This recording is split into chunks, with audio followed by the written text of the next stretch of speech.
As the years pass, the excitement for the Super Bowl increases. The excitement in the matches between teams glues us on our seats. But although we're the ones watching on our screens, the players have to go through physical damage, and that is what we're going to cover in today's video. What happened to Odell Beckham that caused such an uproar? Super Bowl 56 was going smoothly on Sunday, 13th of February 2022, until it took on a new meaning as Rams wide receiver Odell Beckham Jr. was forced to leave the game with a knee injury after his leg was caught on the artificial turf of the SoFi Stadium. Before the injury, Beckham was dominating the league championship game with 2 catches for 52 yards and a touchdown on 3 targets. However, according to CBS Sports NFL expert Jason La Canfora, Beckham was not only unable to participate for the remainder of Super Bowl 56, but he now should be concerned about his future after receiving what is anticipated to be another ruptured ACL in the same knee which he sustained last season while competing with the Browns. Because of Beckham's injuries, present and former NFL players have decided to go against the use of artificial field grass in stadiums. Did you know that the SoFi Stadium is a field turf worth $5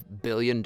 What did the NFL players say? Nicholas Jamal Chubb, a running back with the Cleveland Browns of the National Football League, stated statistics on Twitter that 90% of NFL players prefer real grass, including him. Although, back in 2020, he said he sprained his MCL on artificial turf. George Krieger Kittle, an American football tight end for the San Francisco 49ers of the NFL, openly portrayed his disapproval for artificial turf, however saying he loves real grass, as it is better for his body, increases team performance, and it's good for the planet. Very well said, George. Nicholas John Bosa, an American football defensive end also for the San Francisco 49ers, expressed his concern for the future of NFL players. He expressed how every player is one game away from having their career changed forever when playing on fake grass. He claimed to have experienced this and said this circumstance could have been avoided. Jermaine Eluemunor, a professional American football guard for the Las Vegas Raiders of the NFL, suggested it should be made mandatory to have every team play on grass and not turf. Without hesitation, he said that turf is trash. Calais Malik Campbell, an American football defensive end for the Baltimore Ravens of the NFL, has views similar to George Kittle. He said he loves football and playing on real grass. It is better and safer for him and his teammates and the environment. James Earl Connor, an American football running back for the Arizona Cardinals of the NFL, conveyed his love for the real grass in his home field in Arizona and informed the audience on Twitter that turf has 28% more non-contact lower body injuries, which is precisely what player Odell Beckham experienced. NFL players expressed their disregard for artificial turf on Twitter and ended their statements with the hashtag #FlipTheTurf to real grass with @PenningtonLawn. In addition, they shared a link to sign the petition to replace artificial grass with real grass. What's the hashtag #FlipTheTurf? Natural grass fields have a lot of popularity and support from the NFL players, but what is the Flip the Turf campaign circulating the internet? Apparently, players advocate for change because half of the team's leagues play on artificial turf, especially when they don't prefer it. The campaign includes statistics to support why fields should move from artificial grass to real grass. Turf fields are mentioned in the petition as having non-contact lower body injuries increased by 28%, and there were 32% more non-contact knee injuries and 69% non-contact foot and ankle injuries. And if the sun isn't in a good mood, turfs can get up to 60 degrees hotter than natural grass, which speeds up the release and ingestion of harmful gases. The campaign also has an environmental component to it. It might surprise you to know that turf cannot be recycled in the United States, resulting in an estimated 330 million pounds of landfill debris and microplastics in our water and irrigation systems each year. Moreover, a turf field requires about 440,000 pounds of petroleum derivatives on average, which releases carbon, produces fossil fuels, and leads to global warming. Turf does not chill the climate as grass does. It does not filter contaminants in the air or water. It neither fixes nor releases carbon dioxide. Turf provides no environmental benefits. Clearly, turf is not a good factor for anyone or anything in general, which means what the players are fighting for is right. Odell Beckham Jr.'s injury history. Throughout his NFL career, Beckham has suffered multiple injuries. Most of them have been in his left leg, which he injured in the Super Bowl when going against the Bengals. Back in November 2012, Beckham suffered a hip injury in LSU's final regular season game and was forced to sit out the second half. In 2014, Beckham injured his hamstring during spring training with the Giants. Despite the difficulties, he was able to participate in training camp, but it eventually caused him to lose time. November 2016,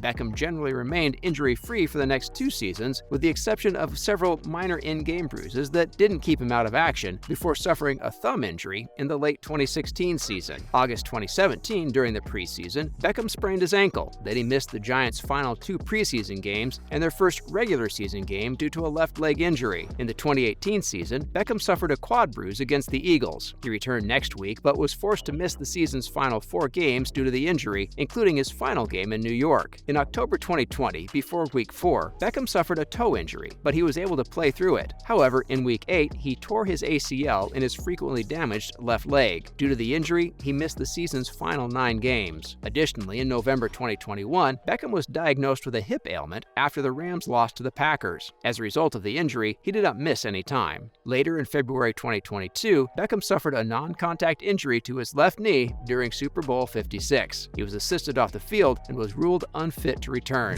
Other related news: Los Angeles Rams win Super Bowl 56. The Los Angeles Rams will not have to journey far to enjoy a victory parade after winning the Super Bowl 2022. The Los Angeles Rams defeated the Cincinnati Bengals 23-20 on Sunday, marking the second year in a row that a club won the Super Bowl on its home field. The Rams won their only other Super Bowl as the St. Louis Rams in 2000, and the title culminated in a triumphant homecoming to Los Angeles for the franchise. The team's home stadium, SoFi Stadium in Inglewood, situated in California, also hosted a halftime concert with hip-hop, adding a West Coast twist. The Rams took over 59 minutes to win Super Bowl 56, with Cooper Kupp, the game's most valuable player, receiving a short touchdown throw from quarterback Matthew Stafford with 1.25 seconds remaining. The Rams were victorious once more, this time for the final time. Super Bowl 2022 attracted more than 112 million viewers, but failed to top the record. Although Super Bowl viewership improved from last year's record, the National Football League's championship game fell short of expectations. The game was televised on channels such as NBC, but had a total audience of 112.3 million viewers. That's up from 15.9 million in Super Bowl 2021, which was the lowest audience rating since 2007. The Los Angeles Rams won their second Super Bowl in team history, defeating the Cincinnati Bengals. There were 2 major factors that aroused interest in this year's NFL championship game. 1, it was the Bengals' first Super Bowl appearance since 1988, and 2, the game was staged in Los Angeles for the first time since 1993 when it was held in the Rose Bowl. The Super Bowl in 2021 between Tampa Bay Buccaneers and Kansas City Chiefs drew 96.4 million viewers on average. In comparison, the 2020 Super Bowl averaged 100 million viewers, with the Kansas City Chiefs earning their first Super Bowl in a total of 50 years. The Super Bowl in 2019, which featured the Los Angeles Rams and the New England Patriots, drew 98.2 million viewers. Shocking, right? Even though this year's Super Bowl went exceptionally well, some in the community filed complaints. Super Bowl 56 halftime show garnered just 33 FCC complaints, down from 1,300 plus in 2020. The NFL's attempt to construct a more family-friendly halftime show featuring Dr. Dre, Snoop Dogg, and others looks to have succeeded. The Super Bowl 56 halftime show received only 33 FCC complaints, compared to 1,312 complaints they received from the Super Bowl 54 halftime show featuring stars J-Lo and Shakira. Regardless, the fact that the show received only 33 FCC complaints is astonishing, especially compared to J-Lo and Shakira's numbers. According to reports, many of the complaints filed with the FCC were over the backup dancers who were prominently featured during 50 Cent's surprise arrival. Viewers showed their unacceptance and disregard toward the clothes worn by the female backup dancers. One writing that 2022 was already bad enough, now everyone can witness half-naked women sexually twerking. In contrast, others bashed the scantily clad female dancers who belong in a strip club not on national TV. The number of complaints is insignificant compared to previous Super Bowl halftime performances. In 2020, the FCC received 1,300 complaints about Jennifer Lopez and Shakira's co-headlining medley. About 50 people complained about Maroon 5's performance at the NFL Championship game in 2019. And that's a wrap for this video. Do you agree with the NFL players advocating against using turf? Let us know in the comments below. Make sure to give this video a thumbs up and subscribe to our channel for more videos like this. See you in the next one.